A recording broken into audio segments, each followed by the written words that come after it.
Hey, everybody. Hi, guys. I can't believe we're on week 12 of doing this every Sunday. 12 weeks, Yeah. really? So we've been doing this for like 3 months, just like a live stream every Sunday. But this Sunday is our first like guest interview, which is really cool. We have been so Tina, just as context, we have been teaching lessons, like we went through the 7 principles for making marriage work and taught a lot of stuff from that. We've taught some stuff from Terry Real, and we've just been going over the basics of kind of like what makes marriages work. And then we get a lot of questions from listeners and people who watch us live and people who listen to the recordings and listen to the podcast. And the majority of the questions that we get revolve around sex, revolve around pornography, revolve around betrayal, revolve around like issues with desire. And in my experience, hearing from you, reading your book, and just working with couples for so long, I have learned that shame can be a massive, massive problem for people in their relationship. And so last week we started talking about what we wanted to talk about this week, and people were like, can we talk about shame? Can we talk about shame? And I'm like, brought up your book. And we talked about your book, and people were like, bring her on? Send us a link. I'm like, I'll do you one better. I will I'll shoot her an email and see if we can bring her on the show. So for those of you who weren't here last week, Tina Schermer Sellers, you're up in Seattle, right? I am. And you wrote a book called Sex, God, and the Conservative Church. It was one of my favorite books. And it's all about sexual shame and how the intersection of sexual shame and conservative religions. Mm-hmm. And that's what we want to talk about today. So you were like the subject matter expert, and I'm so grateful that you're here. Yes. Thank you for being here. You bet. Absolutely. I'm so glad to be here. Yeah. And because this is live, people can ask questions and they can specifically address if they need clarification on something. So we'll be bringing in their comments as we go as well. Awesome. Super great. So I think the easiest place to start is I'm going to toss up a little banner here. Can you talk about what sexual shame is in the context of like religious sexual shame and kind of where it comes from? Sure. I'm going to start by reading the definition of it, because I don't think that is just a good place to start. And to context the definition, we actually didn't have a definition of sexual shame until 2017. And very recently, right? Yeah, very recently. And one of the PhD grad students that I had been following my work, and she wanted to study religious sexual shame and got into the literature, and there wasn't even an operational definition of sexual shame. So she, just took a bunch of people and asked them about their lives, and from there got an operational definition of sexual shame. Now, a lot of therapists who do work around marriage and sexuality and hearing about people's lives, especially because we're coming out of about 40 years of abstinence education in our public schools. So since early 1980, so we're at 2020 now. So about 40 years of abstinence education, where 80% of that education has been medically inaccurate. And we know that from research. And people have been given very frightening information about sexuality, plus no information, no knowledge about accurate sexuality. So a lot of nothing plus scary information. So that's what's happened in the last 40 years. And that's been in our public schools. So you combine that with what people have gotten in conservative religion, which was more scary and more nothing. Okay. Right. So when she did her research, the definition that emerged out of her research is this: sexual shame is a visceral feeling. So in your body, a visceral feeling of humiliation and disgust toward one's own body and identity as a sexual being, and a belief of being abnormal, inferior, and unworthy.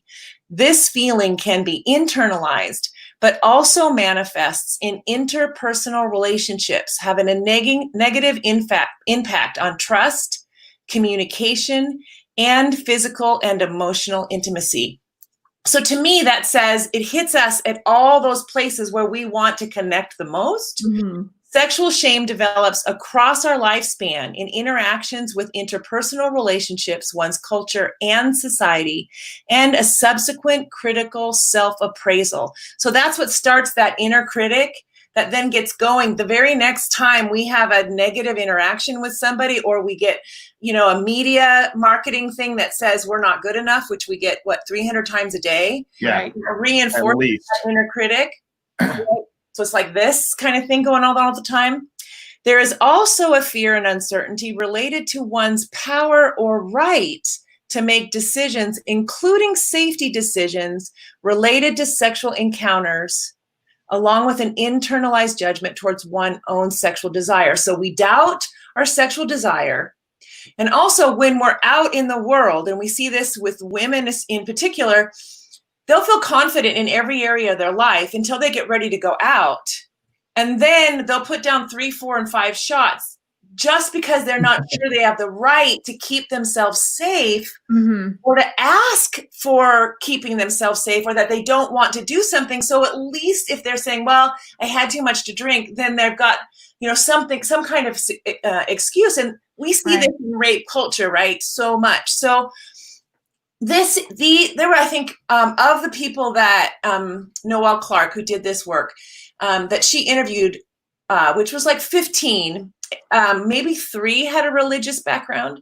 So to me, when you see that definition, to me, it's really stunning. Yeah.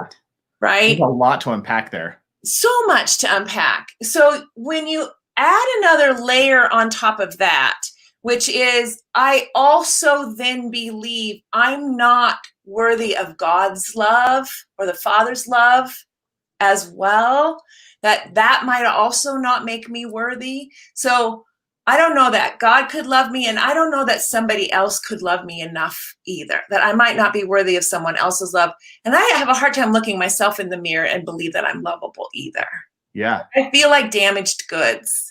And so then if I can't love me, then how in the world do I turn myself over to someone else? And how do I not feel that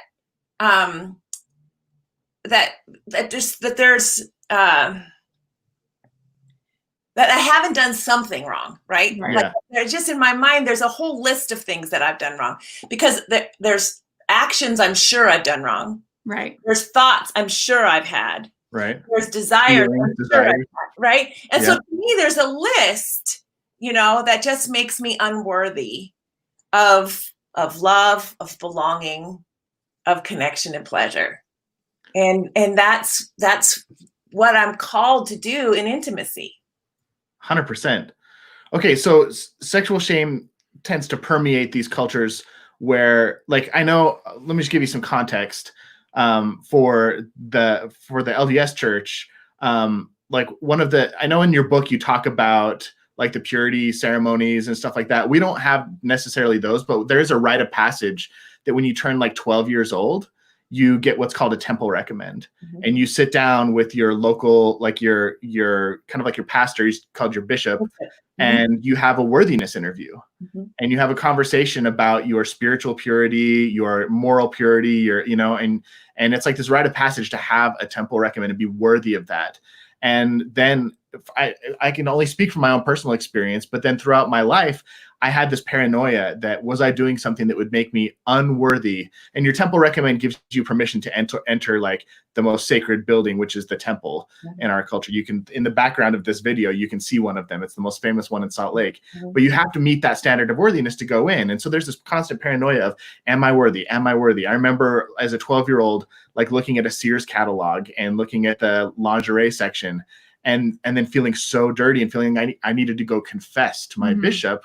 And that if people found out if my parents found out, or if a girl found out later down the road that I wanted to date, that I would be found unworthy of love. And if I wasn't worthy to hold that card, or I wasn't worthy to enter the house of God, that I like, it was almost like I shouldn't even, it was better that I just wouldn't even be around. Like, does that make sense? Absolutely. And I have heard from many of the Mormon students that I had things like, they masturbated.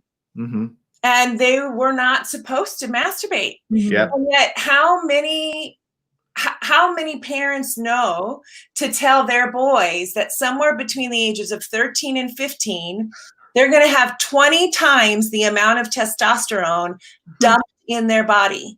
They're going to go from, that's like 1 glass of beer to 2 gallons of beer. Yeah, that's a big jump. That is going to like dump. They're going to go from a bicycle to a rocket ship, right? And to tell a boy not to masturbate is almost like telling him not to breathe. Right. Right. Because he's going to be so keyed up. And one of the times that I really came to realize how powerful this was talking to someone that was transitioning as a trans person from a female to a male.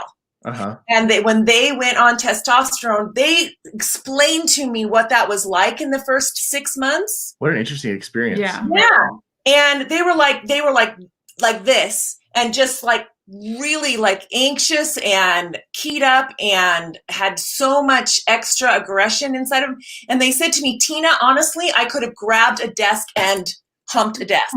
Yeah. Right. And it was so helpful for me to hear that, because it's a very physical feeling. And yet when we've told a 12-year-old boy before this has happened that you're supposed to not do this, you're supposed to not feel this, and yet it's a drug inside their body, this then is the beginning of enormous amounts of shame. Mm-hmm. Now, this is 12 years or more fairly, like let's say it dumps in his body at 13. Well, at 12 months old was the first time that his hand became a hand that he could control.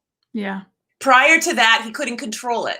But at 12 months old, between 10 and 12 months old, he began to realize this hand he could control. He could reach out towards you. He could reach out towards that thing hanging down on his crib. And at one point when his diaper came off, he reached down and he found his penis. Mm-hmm. Or if it's a little girl, she reached down and she hit her vulva and she touched her clitoris for the first time. And guess what? God put 5,000 to 8,000 nerve endings right there. Mm-hmm. And that was a really exciting day. But if great discovery. If the parent wasn't excited about it, not like they were, that was the first time that somebody yelled at them or slapped their hand away or got really angry. And that didn't make sense to that little person. And that exchange between them hit their implicit memory and went, right? Because it's bad. Yeah. And so that was the very first shame experience where connection and pleasure got routed into bad. Mm-hmm. So that's many, many hundreds and hundreds of times before that time of sitting down with the bishop and thinking, okay, well, I'm sure I can probably not masturbate. I haven't had those hormone rush yet, right? How many boys don't masturbate? 0.001%.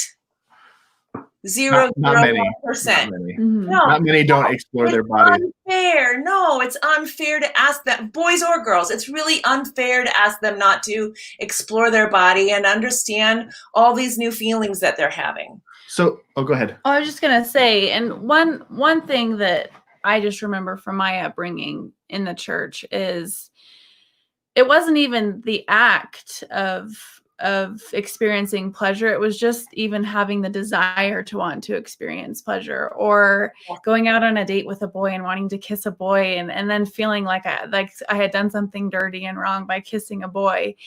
And we receive these, honestly, a lot of people have talked about these lessons that they've had in church, where I think there's some well-intentioned people trying to teach the youth that saving themselves for marriage is beautiful. Sex between a husband and a wife is beautiful, type of a thing. And instead of portraying it as something positive, they use scare tactics for us to avoid it. Like the chewed up piece of gum. Once you chew up a piece of gum, you can't get it back to normal. Or once you hammer a nail into a fence, you can remove the nail, but you can never remove the hole or the scar that it leaves. And so you grow up your whole life feeling this is bad, this is bad, this is dirty, this is wrong. And then when you get married, they're like, okay, it's all good now. And that shame that you experience doesn't just shut off overnight just because you signed your marriage certificate. That's right. And I think that that is contributing to a lot of issues in marriage that maybe they don't even realize. Because you can't just shut that shame off overnight. It's something you have to address. Right. And I mean, you bring up a good point, because that metabolizes inside the body soul of a young person when they hear those stories. Those stories are new historically. Those stories weren't before 85, 90. 1985, 1990. I mean, and I really think we can thank the evangelical church for those stories. I think they bled into the Catholic Church and they bled into the Mormon Church. And they have been very, very toxic to people's lives, because those shame stories metabolize into the growing brain, adolescent brain of those people, and they carry them in. And I do believe you're right. I do think people are well-meaning. They really believe that you're going to be able to hold on to something and you'll be able to take that beauty in. But instead what follows is the shame. Right. And actually we have to talk about sexuality in a positive way and help people understand their bodies in a positive way, give them the knowledge that they need about sexuality and help them understand the beauty of sexuality. And that actually is what helps kids go, okay, well, I think I want to wait until I can have more of what I want. Now, that doesn't mean they'll always absolutely wait. Some will wait for, certain things until later because that's what they want to do. But you can help people make decisions that don't lead to shame. Right. And so when they do get where they want, they can have a beautiful sexual relationship that's minus the shame. And now I want to talk about why that's important. So when people do feel shame, especially in this religious context, what are some of the ways that they react to that shame that might cause pain? Because I know shame is just that icky feeling. I'm not worthy that we read over at the beginning. I'm not worthy. I can't make my own decisions. I can't be loved.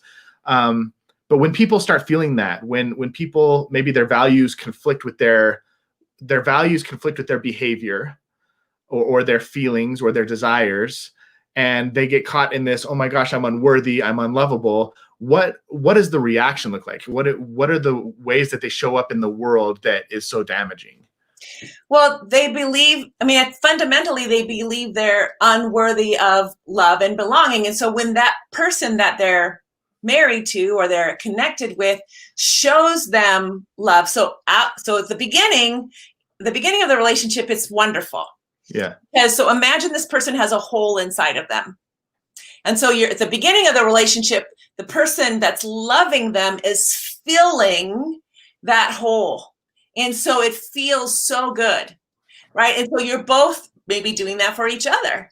And so you have this symbiotic, enmeshed relationship that works really well. Okay. We call that the sort of the romantics phase, that's going on, right? That's really yummy. And everybody's like, why can't we get back there? Well, you can't get back there because you are actually filling a hole. And so then you get to know each other and you realize you're people.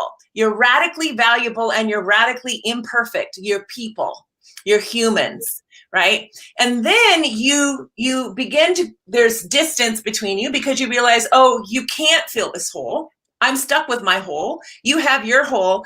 You're doing things that bug me. And now I'm left with this hole. I got a hole here and I'm now angry. We're starting to attach. We're starting to actually really attach to each other. And I'm starting to push you away, actually, because I can't possibly believe that if you knew who I really was, that you could love me. I know who I really am. And so I don't believe that you can love me because I'm fundamentally unworthy. I can't even love myself. I can't love myself. And I can't really let you in here, because I don't believe I'm lovable. And it causes a problem with my faith too, because I don't believe God really loves me either. And so sometimes you'll watch people do their faith, but not embrace their faith. Right? What does that look like? They might act religious. Like, in other words, they put on one face on Sunday or whatever and in front of other people, but behind closed doors, there's someone else. Yeah. You know, and so you see that people are struggling inside a marriage, behaving one way with each other or with their children, but they're coming to church and they're being someone else. Gotcha. And so there's so much loneliness and sadness, maybe anger, maybe abuse, maybe whatever. And then there's something else over here. And they're desperate to actually figure out how to receive and have love, but they don't fundamentally believe that they deserve it. Interesting. Yeah. And this is where I feel like shame creates the biggest amount of damage, because at the heart, the Mormon faith and so many other faiths is really saying you came into this world loved. You don't have to do anything. You are loved. And if you can stop and believe that, then you're beloved, then you can go forward. Interesting. Right? And shame is what stands in the way of that. So it's this huge act of faith to believe your faith. I know. Yeah. So this is really interesting hearing you say this, because I'm thinking about a common pattern that we get a lot of letters about. And on the one hand, it's typically revolves around pornography. And it particularly revolves around the husband looking at pornography and the wife feeling betrayed. Right. And so if you think about this unfillable hole that you're talking about, on the one side, you know, if you've got a husband who is looking at pornography for whatever reason, maybe he feels insecure, maybe he's realizing, you know, that Twitter patient phase, that I'm madly in love with you phase, is wearing off, and I'm married with somebody who's just a normal person with problems, and I'm feeling insecure, and they turn to porn for comfort or self-soothing or whatever reason it is. On the one hand, and then in his head, when he looks at it, he's like, oh my gosh, if she ever found out who I really was, she would never love me. So I have to keep secrets now. And then on the flip side, what was that? He's always kept secrets. Yes. Mm-hmm. Yes. Both of them have always kept secrets. That's part of the shame. Yeah. And then on the flip side, there's the betrayal, which is you were supposed to give me my self-worth. Mm-hmm. You loving me made me feel complete. And now the fact that you're directing your attention and your focus somewhere else, now you've robbed me of that hole that I had in my heart being filled. And now it's your fault that I have this hole in my heart of betrayal or whatever. And I don't know how to fill it myself. And so there might be I might be off base here, but this is just like my intuition talking, that both people now have that hole again, and they don't know how. Now they can't fill it for each other. They have to either learn to fill it for themselves and heal, or they're gearing themselves up to be stuck in a perpetual cycle for the rest of their marriage. Yeah. And I would say there's also another thing that's going on. And I think the vast majority of heterosexual couples are set up for this. And we know that pornography is most used in our conservative states. Yeah.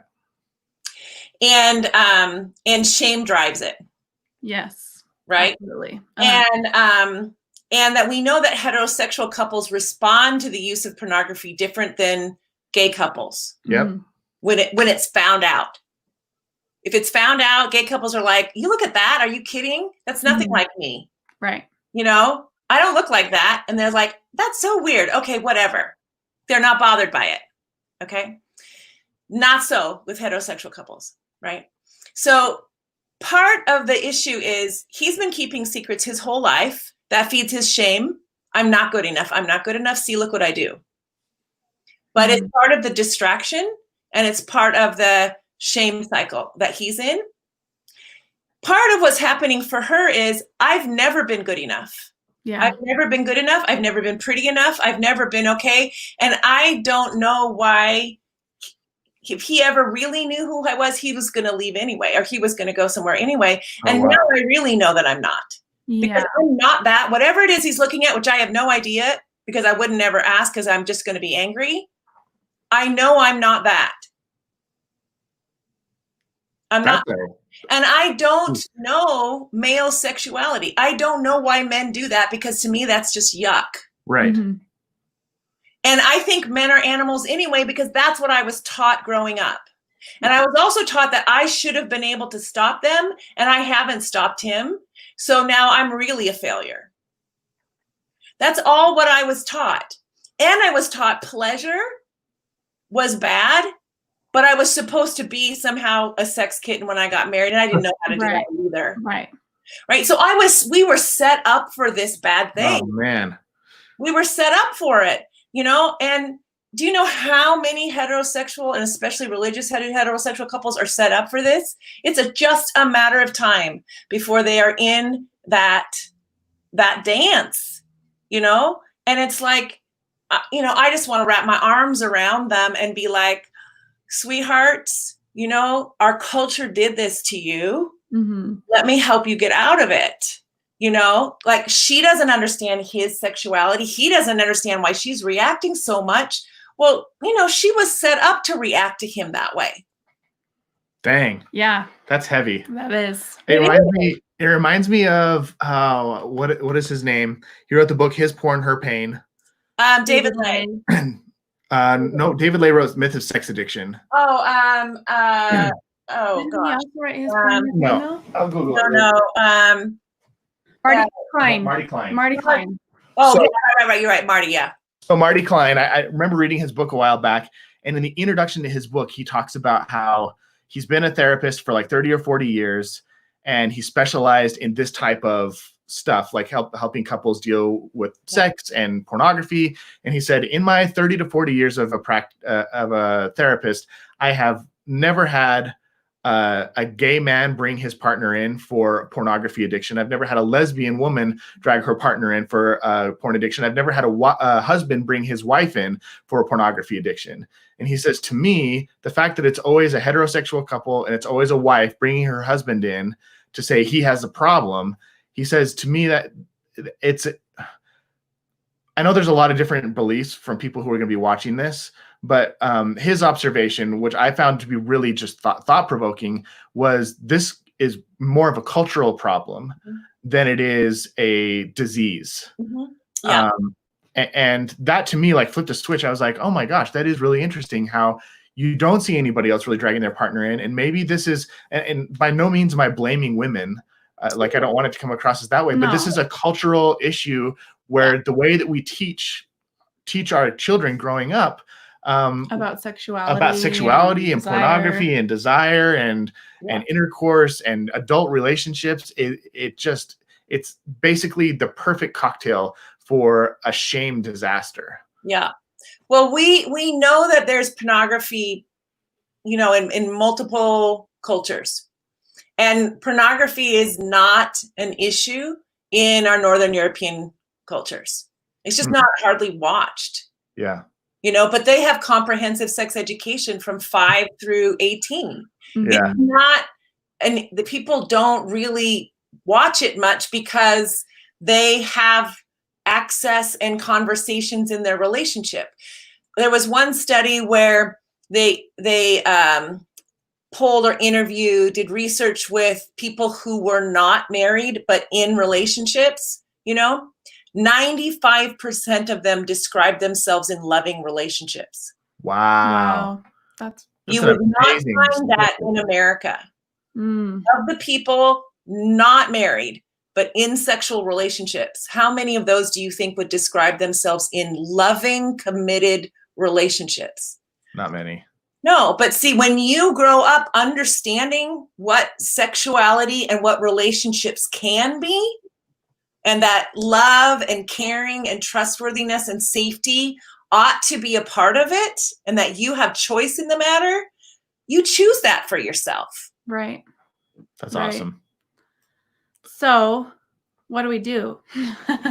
Yeah. How do we deal with this? This is the important part. We've established the problem. Mm-hmm. So how do we deal with sexual shame in a positive way, both culturally, because now we know it's a cultural problem, but also personally within our own relationships? Especially for people who are already getting ready to be in a sexual relationship, getting ready to be married, who can't now go back and affect their upbringing. Right. They've already got the sexual shame. What do we do? Right.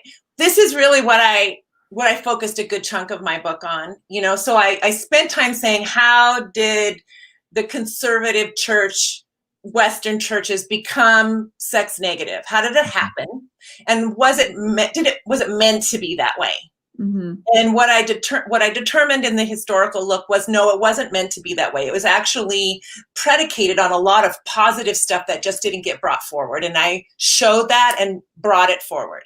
Mm-hmm. And then after that was established, then and showed those positive, wonderful, beautiful stories, then I developed an evidence-based model for how you heal.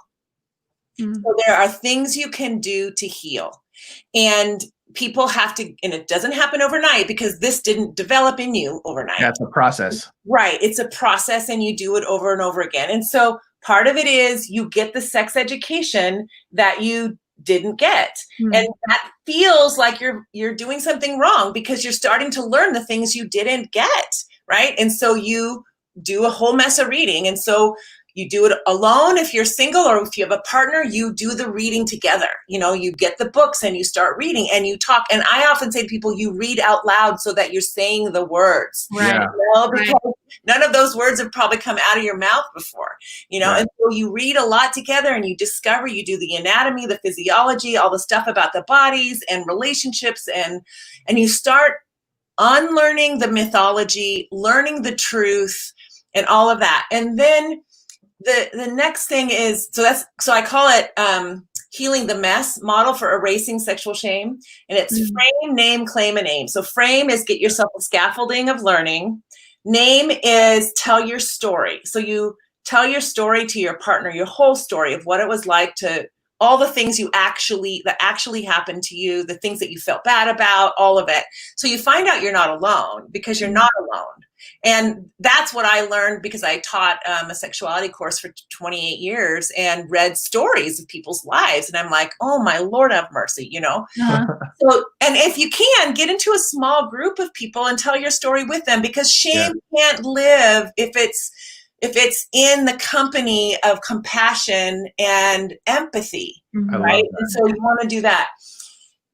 And then claim is, frame, name, claim. Claim is claim your body. Claim your body as good. And it's not supposed to look like what the advertisers say.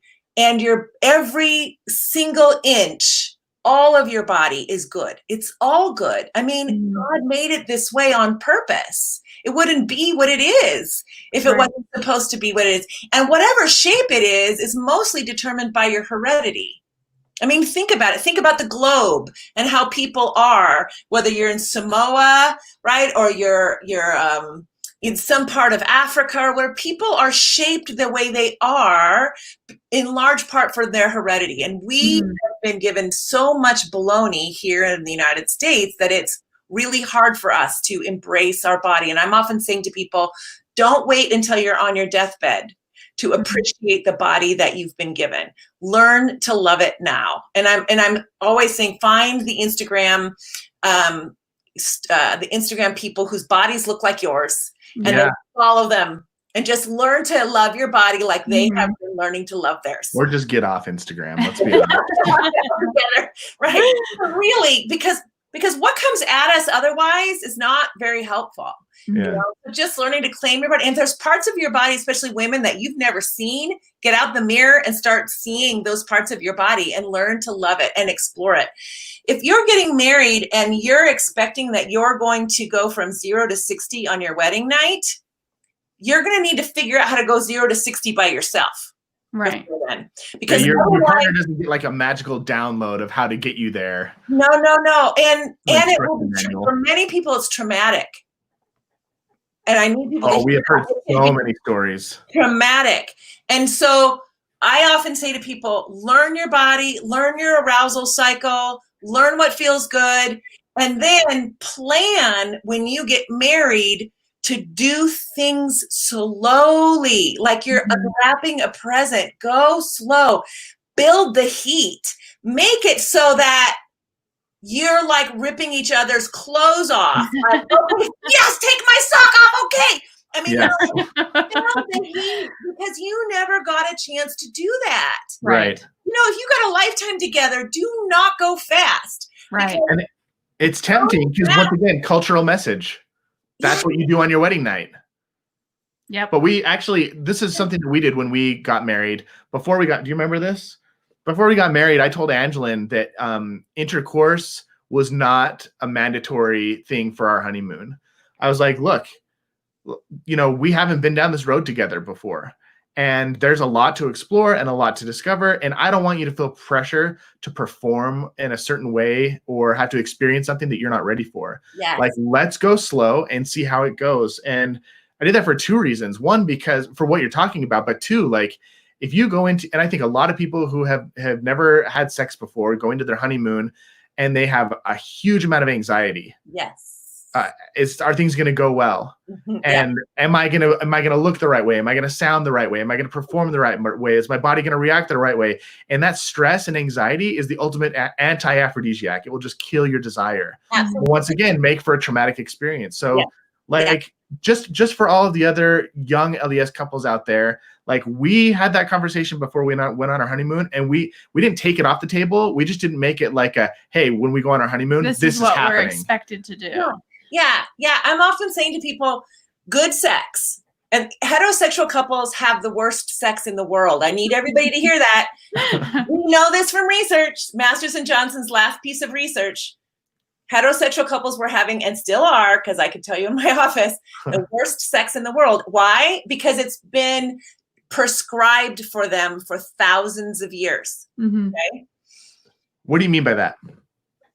It's intercourse, it's holes and poles, and it's about men's ejaculation. Right. Got it. Okay? Yeah.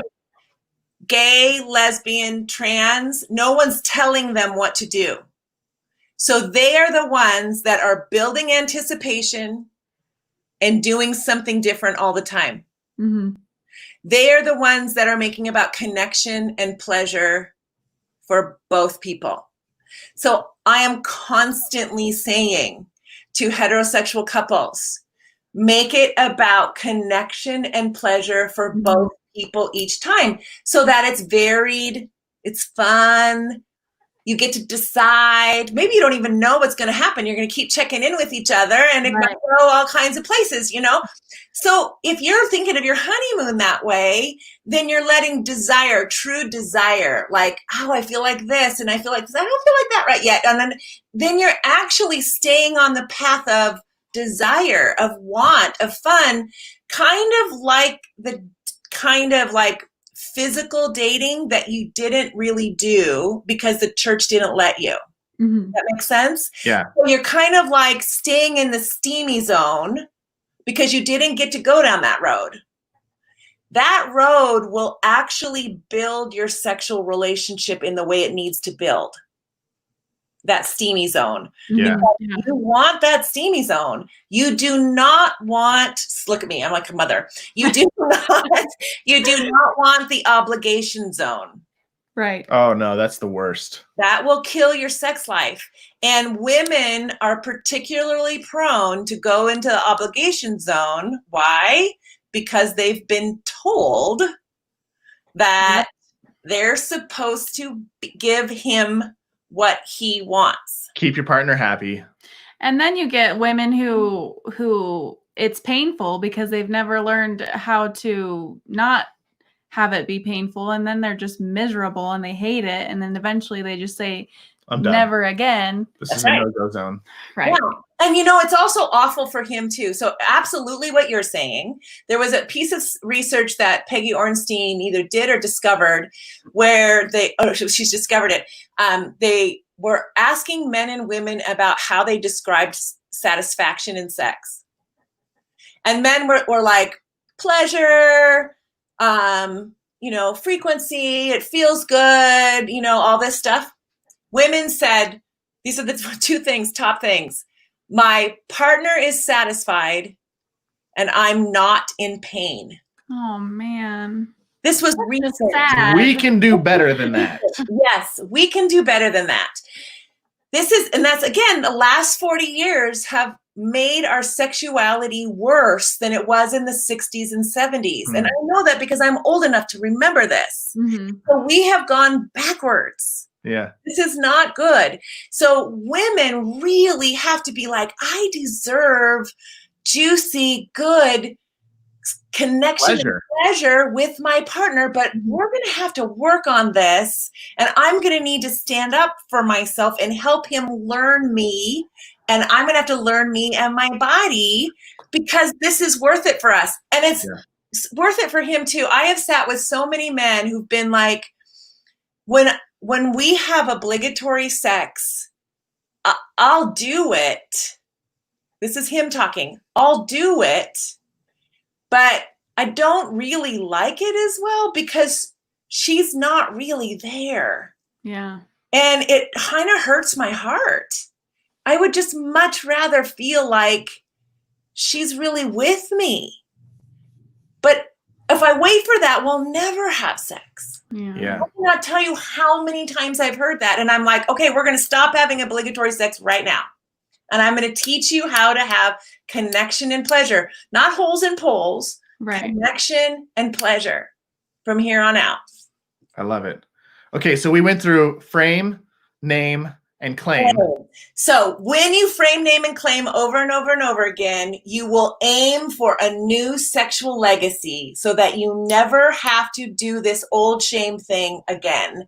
And that means you won't pass down to your kids what has been passed down to you for generations. And I mean generations. But what's so cool about this is it can change in one generation, and I've watched it change. So you'll be doing it different from here on out. For sure. Yeah. And that's one thing that we're committed to doing as a couple.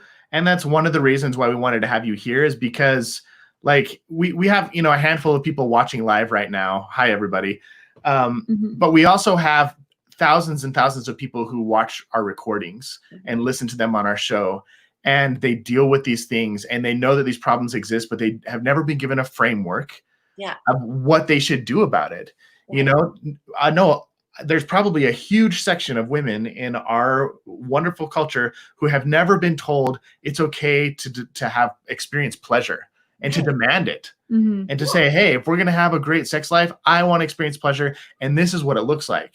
And I know because I've gone out and figured it out for myself. Right. You know, like that's an amazing thing. And I don't think there's a lot of men out there who have grown up in a shame culture where they have masturbated or looked at pornography or, you know, just behaved in ways that conflicted with their values that they've been raised with. And then they feel like they need to keep it a secret. Right. And I know there's a lot of men out there who are carrying a very heavy burden, and to be able to sit down with their partner or with a group of people and share their story and have it be received with compassion and kindness and understanding and not judgment and condemnation, it would change families forever. Forever. And so I hope the people listening, I pray that the people listening will go through this process, process of framing, naming, claiming, and aiming. Right. Like, so important. Like, sit down, learn some stuff, have conversations with the people that you love without judgment, with lots of compassion and love.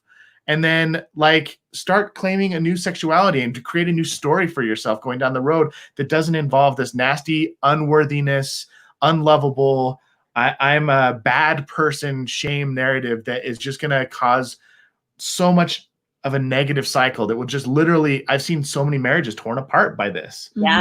So many marriages torn apart. Yeah. Yeah. And I would say, you know, you can do a book group with my book and it'll just walk you right through it, which is a really fun thing to do. Brilliant. The last part of my book actually has touch and non-touch practices that are really slow and connecting. And sometimes that's really helpful for people, like how to kiss slowly, how to hug, you know, like really gentle, nice things that help, because people don't know how to do that stuff. Like nobody helped them learn all that stuff, you know? So that's a whole nother thing that the instruction that we get from the time that we're about 12 is basically don't arouse inappropriate sexual desires in yourself or in anybody else until you get married. But nobody ever says like, hey, this is how this is how you deal with your sexual feelings in a really healthy and constructive way. So you don't shut down your sexuality, but you can actually make this a part of your relationship with God and with yourself and with your body, and prepare to have a really great sexual relationship with your partner. There's no guidance. And maybe it's not the church's job to provide guidance for that. Maybe I think it would be wonderful if the church did. It would be great. It would be. But also, I wish that at the very least we could be given the opportunity to be the masters of our own sexuality and figure out what it is that works for us, that allows us to feel that spirit, feel that connection with God, and still cultivate a really healthy relationship with our own sexuality. And one thing go ahead, Tina. If God gave it to us, why couldn't the church be the place that we teach? I would love that.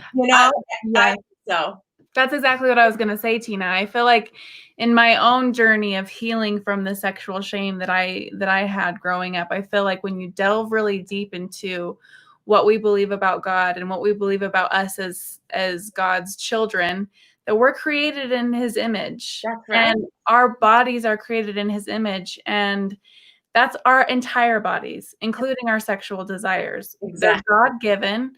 Yeah. And if we can frame it in that way, that this is good, this is a good thing, this is a beautiful thing, this is godly, this is pure, this is, because I think we teach that in the purity culture, abstinence is what makes you pure, but it's not. Being a sexual being is, like you said, it's being godlike. It makes you whole. It makes you whole. Yeah. And such a more positive way to frame it, in that you are excited and you're looking forward to it. Yeah. There's all over in the ancient Hebrew Jewish text, there is this idea that when two who deeply love each other and are committed to each other come together and make love, they are co-creating love.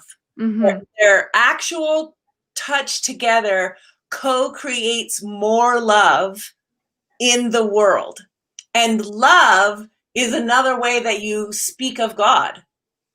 And you are co-creating, and we create children that way. Right. So this act that we do is actually in the image of God. It is the closest thing that we do as humans that communes with and resonates the energy of God. I love that. And the Hebrew people knew that. And when they didn't rebuild the temple, they saw their bedrooms as the inner sanctuary of the temple, the Holy of Holies of their home. Mm. And many Orthodox Jews will tell you that they knew that their parents made love on the Sabbath because it was a double blessing. Mm. Oh, wow. Mm-hmm. We should go for some double blessings. Yeah, absolutely. We're getting so many great comments here. I want to take the last couple of minutes and just kind of address some of these. One, Jessica said, I wish every parent in the church could watch this, and every couple. Let's see. This one was really interesting. So Sam just posted and said, this is interesting. I don't know what to think of it yet, though. I like some of the points that you're giving, especially connection and pleasure. I really like that, but I feel regret from watching pornography and how it can affect a relationship's connection. That is still necessary to have. That leads to repentance. So not shame, but feeling sorry. But I agree that working and learning the sexual connections and feelings would help many young people and future generations learn to have something good. Right. So again, and we'll probably have a whole nother lesson just specifically geared toward pornography, because that is a big topic in our culture. But when you're taking the shame out of it, there's so much more motivation to just not, like, it just kind of breaks the cycle. Yeah. And so shame is not what leads to repentance. It's something else, and we can have a conversation about that later. But technically, I mean, the way that we talk about repentance in our church is repentance is positive change. It's becoming a better version of yourself, and telling yourself you're unworthy of love, telling yourself that you're broken doesn't help you make a positive change. It just oftentimes sends you into kind of a spiral of repeating the same behavior.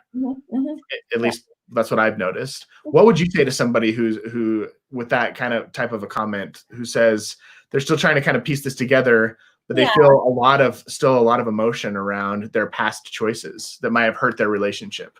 Yeah, I would say, you know, I think there's all kinds of things that we've done perhaps in the past for all kinds of reasons. I think it's useful to look at what those reasons maybe were, or if that's still going on, what is it that takes us there? What are we maybe trying to avoid that takes us there?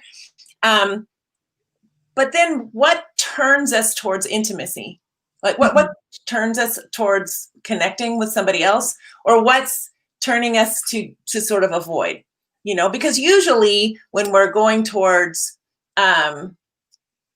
pornography, or we're going towards something, we're usually trying to avoid something, or we're trying to get a quick download of something to help us get through anxiety or whatever. So we just need to deal with whatever that is. And then we can also talk about, how do you connect? It might not even be related, but how do you connect with your partner better? Yeah. And sometimes those things are totally not related at all. Yeah. Right. At all. Right. Which partners often think that they are, but they're not, because they were never connected to begin with, because they started when they were 12 or 13 or 14, they were completely different, but I often want to just help them understand whatever it is whatever's taking anybody down a road that they ultimately don't want to go down, then what is it that's taking them down that road? And then how do we find a different road that is going to meet that need, if it is something that they're needing to do, anxiety or whatever, then let's figure that out. So they're not punishing themselves. We don't need to do things that punish ourselves. Yeah. What I hear you saying is we're just getting to the core of the issue instead of just focusing on the symptom of the core of the issue.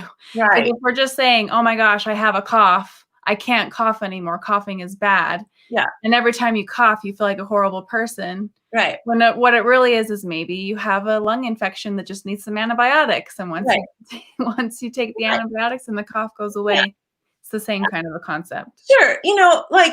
Looking at women and having your body respond the way that it does, this is all part of how we're wired, and you got wired that way when you were a child. But one thing that pornography is never going to do, it's never going to give you the rush that actually connecting with someone that you love and bringing them to pleasure. Mm-hmm. That is a completely different top of the mountain experience. For sure. And so, and that's what women are getting all upset about this. This is something else. And so I would so much rather work with a man and help him figure out how to allow that to happen, and let her figure out how to allow him to bring her to pleasure, and let her open up to him, because sometimes women don't know how to open up. Yeah. And let that happen, and get them in a place where she's opening up to pleasure and he's getting to bring her to pleasure, and they're getting to have some steamy, hot, fun things happen. That's never happened, because this is the thing that women don't understand. Women, because they've been told that men are animals and all they want to do is porn, blah, blah, blah, blah, blah, and it's all about them. They don't understand how when a man loves a woman, the thing that gets him off more than anything is bringing her to pleasure. Mm-hmm. That's what expands his heart and makes him feel like, I am the best lover ever. Mm-hmm. It makes him feel so good. But so many women were told they couldn't do pleasure, pleasure was bad. Yeah. And so they turn their sexuality into obligation, and they close off their heart, and they close off their mind, and they close off their body, and they're like, fine, take my vagina, I don't care. Right. Yeah. And that's the kind of sex they have. And yet what she needs to do, she is the sexual diva of the two of them. God made her the one that can have multiple orgasms. She is the hot mama of the two of them, but she has got to grow it. She has got to let it be okay, I can let myself feel the power of my sexuality, and I can let him see it. This is all scary for her, but totally. if he can grow it and let it be there, and then let him foster that in her, their relationship will get really intimate and really close. And that actually will really fulfill so much for him. And it's just interesting, because we just don't foster this when we're raising our kids. We don't help them. We don't help women to feel good. One of the things that I think Emily Nagoski said once is that women are actually if we raise them or to understand this about themselves, they're the selfish lover. Mm-hmm. They would, if down deep inside, if we could allow them to be this way, they would want to make it all about them. Mm-hmm. And men would actually want to make it all about them because it makes them feel good. But instead, what we do in our culture is we teach men it's all about them. And we teach women it's all about men. And that's actually how you make bad lovers. Yeah. Interesting. Yeah, that's really interesting. Yeah. But if you talk to people who are good lovers, and they're probably in their 50s and 60s, it's the opposite. Tina, you're one of So those true. people that I could listen to. Sorry. I can listen to you talk for hours. No, please don't apologize. I just love listening to you talk about your work and your research, and this stuff is so stinking important. It is very important, the work that you're doing. Yeah. I'm very, very grateful that you carved out some time for us in the middle of your Sunday to sit down and talk. Is there anything that you'd like to kind of end off with, like any last piece of advice? Or I'd love for you to also plug yourself, tell people where they can find you, more about you. I linked to your book in the description of the video and stuff. But if you'd like to just tell people where they can find you or give some last advice, I'd love to hear whatever you've got packed away in there. Well, I'm on Instagram at Dr. Tina Shameless Sex. And from there, you can find me on other places. Probably the only place you couldn't find me is I'm a grandmother. So I'm, what am I? The Swedish Yaya. So if you want to find me there, you can find me there. Yeah. But I guess just to say that working on developing your sexual intimacy is a pathway to get closer to God and to find out how much you are loved. And that is something we don't say enough and understand enough. And that was part of, I think, why I wrote the book, is because I know that to be true. And I want people to know how beloved they are and that they can find God there. That's so important. So powerful. You're wonderful. Thank you. Thanks. You guys are too. Thanks for all your good work. Yeah, thanks for hanging out with us today. Yeah, happy to be here.